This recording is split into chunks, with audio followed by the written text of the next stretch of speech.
Welcome to Lawn Tips with Lou.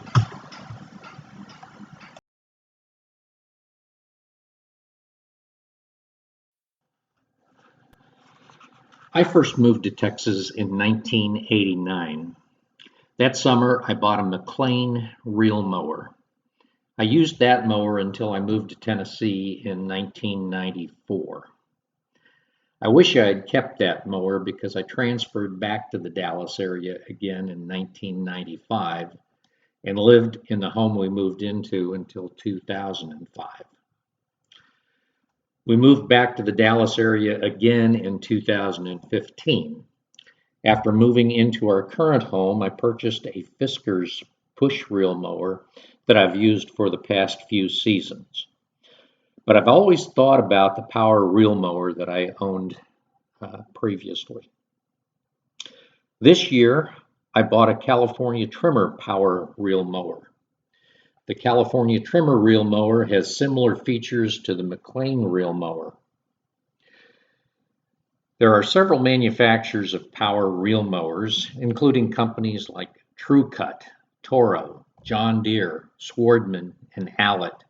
But in my opinion, McLean and California Trimmer make good mowers that are in the price range for homeowners. I did not buy a front roller for my mower. I'm not much into the striped look in the lawn. I prefer a more uniform look to the freshly mowed lawn, but if you're into stripes, then a front roller is an option you'd want to consider. Front rollers can come as a solid bar or as a grooved bar.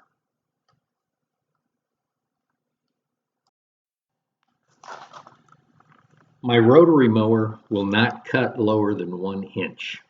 After scalping the lawn in March, when I first mowed with the California trimmer, I set the mowing height to 5/8 of an inch. I left it at that height until we got into May, when I raised the height to about 3/4 of an inch.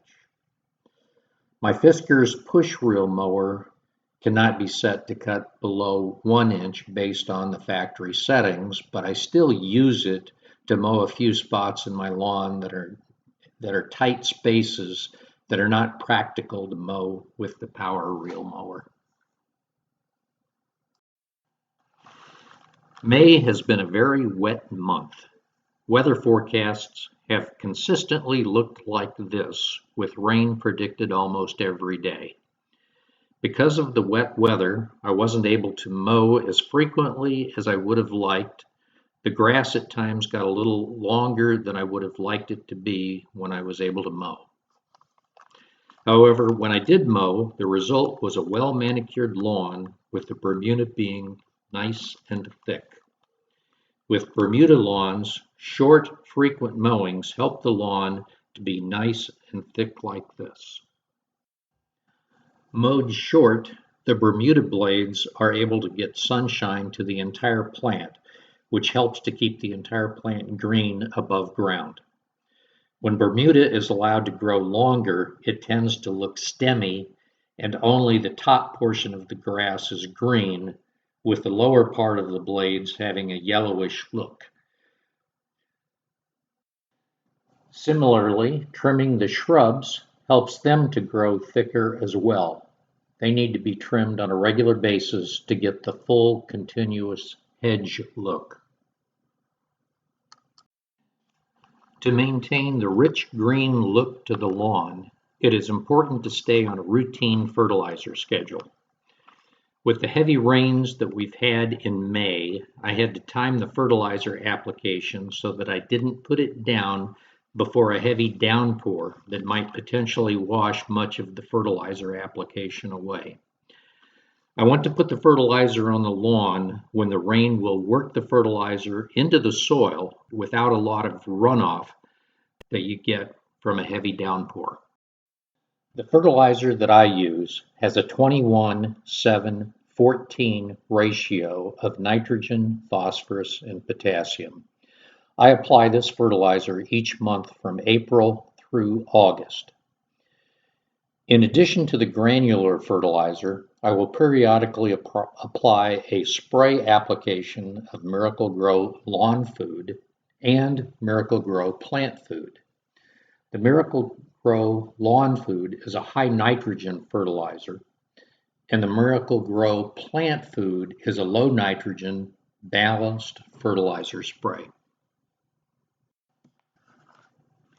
In addition to the regular fertilizer applications, an application of ironite can help the lawn develop a rich green color. Ironite can be applied either as a spray application or as a granular application. I'm a proponent of using a root feeder to water the trees in the fall and in the spring. In the spring, I use the root feeder to inject a fertilizer into the soil around the trees. It's been raining so much this May that rather than root feeding the trees this year because of the amount of moisture that's in the soil right now, I decided that I'm going to use this product. It's Bio Advanced Tree and Shrub Protect and Feed. Basically, what it does, it provides 12 months of insect protection, plus it releases fertilizer into the soil around the roots of the trees. So I'm going to go ahead and use this year. What you do is based on the size of your tree, around the base of the tree, it's got measurements on how much to put for each tree. So I'm going to go ahead and use this. Basically, you pour this into a spray can and then just simply pour it around the base of the tree.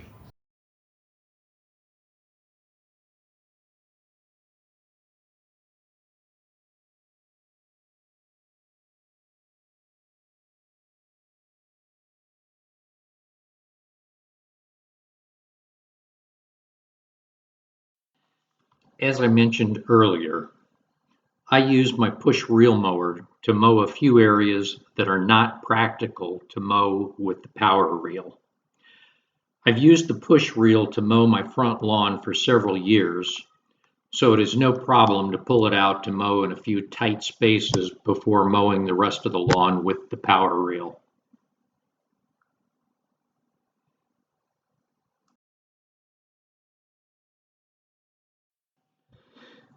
With the rains we've had almost every day over the past few weeks, it's been easy for the grass to grow too long between mowings.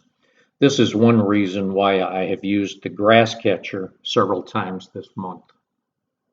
Another reason for using the grass catcher is because with the heavy rains and in the high winds that have come along with some of the storms, I've had a number of leaves that have fallen from the trees, and the grass catcher helps to pick those up off the lawn.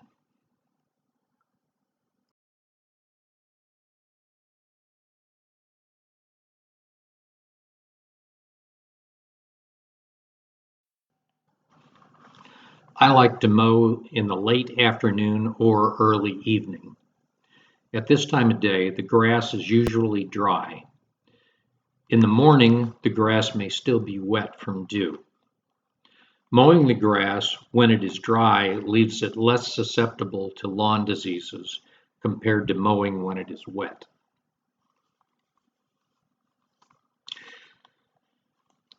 Similar to when you have a cut on your finger where the tissue has to heal, mown grass heals where it's been cut.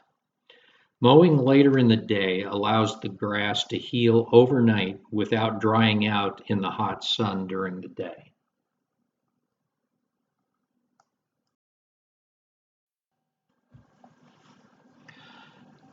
Thanks for watching Lawn Tips with Lou. I hope you have a great summer, and I'll see you next time.